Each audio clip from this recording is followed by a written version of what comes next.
Shalom, today is July 8th, and we're in day 276 of the war in Israel. Yediot Achronot and Haaretz both show the same picture on the front page. Well, a different photograph from a different angle, but the same idea of a woman in a cage. Why is she in a cage? We'll open up and see. Up here, 40,000 illegal Palestinian immigrants infiltrate Israel through holes in the fence. It's concerning the General Security Services and the IDF. Down here, Jala. Jala was a Druze that was killed in Gaza yesterday, part of his service as a soldier in the IDF. First article, without any supervision, about 40,000 illegal immigrants in Israel. This phenomenon is concerning the IDF and the General Security Services. The caps of workers allowed to enter Israel, the workers that have a permit, is 8,000 Palestinian workers. This caps is a harsh one since October 7th. Before October 7th, many Palestinians from the West Bank, from Judea and Samaria, had permits to enter Israel and work. Usually it's in agriculture or in construction, but since October 7th, for security reasons, they put a caps on this number. But higher officials in the IDF are calling to raise that number, raise the permits of those asking for work in Israel, because they're going through illegal ways anyway. So it's better that they go through supervised checkpoints. They say we have the technological tools to supervise the entry and the exit of these Palestinian workers. Beyond it being right in the security sense, this is also right financially, they say, because the construction branches and the agricultural branches in Israel need working hands, and those working hands are usually Palestinians, and also the Palestinians that their income has stopped since October 7th, since their permits were taken away from them. This will help them too. This security fence, really the wall, was built to protect Israel from terrorists that were infiltrating, without just entering into Israel and bombing Israel, many of them in suicidal ways. They will bomb themselves and anybody who was around them, like on a bus or in a coffee shop.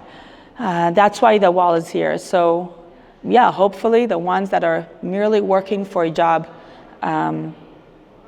would be able to enter Israel in a legal way, and Israel can still stay safe. On the left, we read that the general of the Central Command of Israel is leaving, is retiring after 37 years. This is General Yehuda Fox, and instead of him will come in General Aluf. Aluf is General Avi Balut.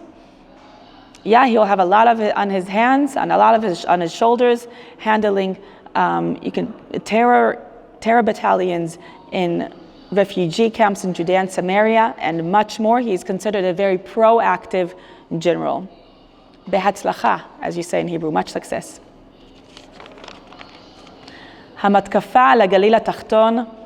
Yesterday morning, there was an attack of Hezbollah on the southern Galilee. For the first time, it's the southern Galilee.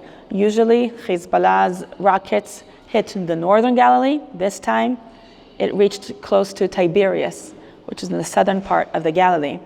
This is in a response for assassinating one of their higher-ups, top officials of Hezbollah terror organization.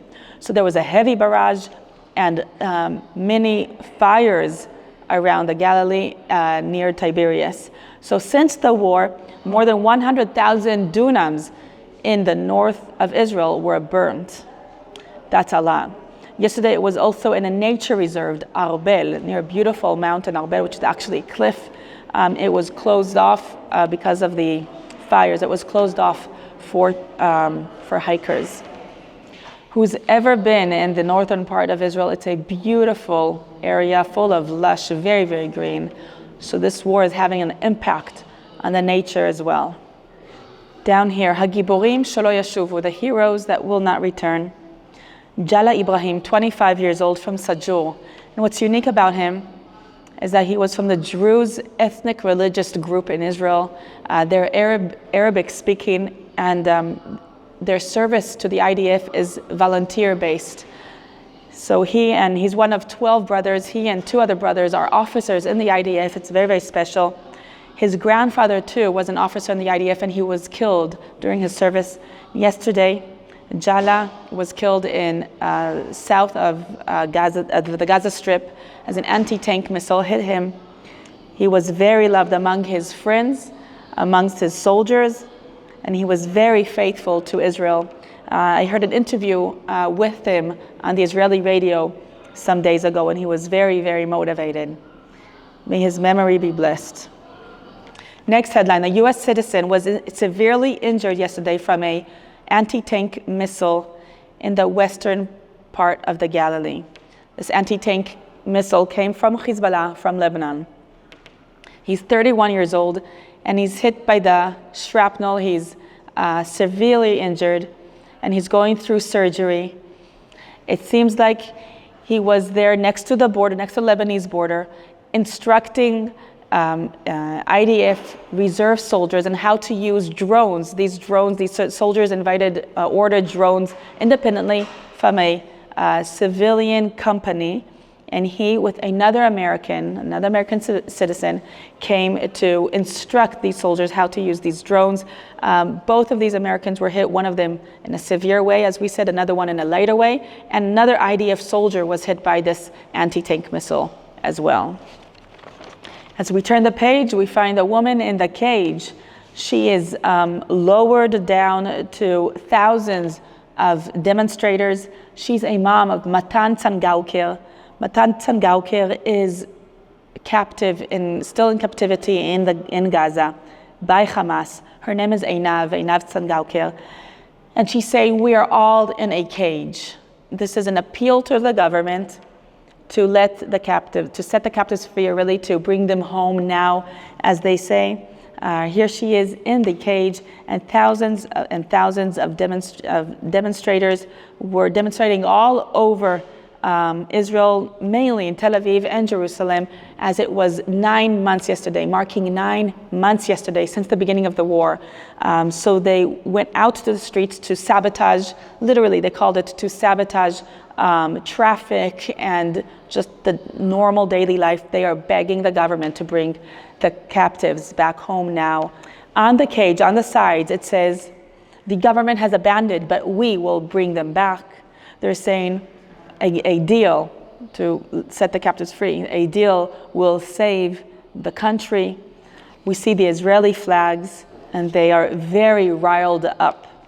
And the headline reads, Ekronot Netanyahu la'Iska, Netanyahu's principles for this deal is sabotaging the deal.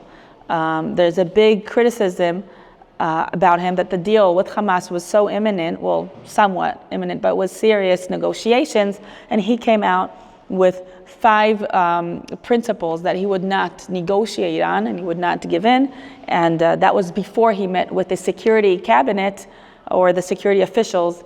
Then the security officials are saying, how can we have any say in this if he comes out publicly in the media with conditions before speaking to us?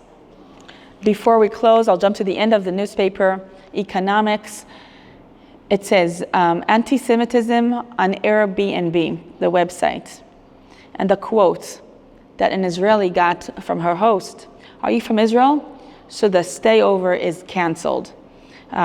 This Israeli woman, Daria Maoz, ordered a specific apartment to stay in Oxford, in England, in a very, very central location.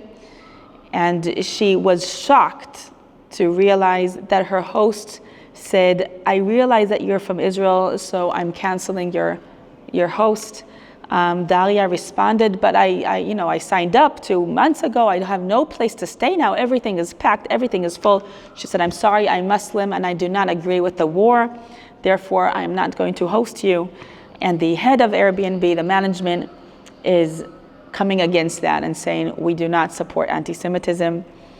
This is not the only case where Israelis are facing anti-Semitism as they're ordering hotel rooms, not only on Airbnb, but it says here, just 2 weeks ago, when Israelis were ordering hotel rooms in Paris and in Japan, they refused the management of the places refused to receive Israelis.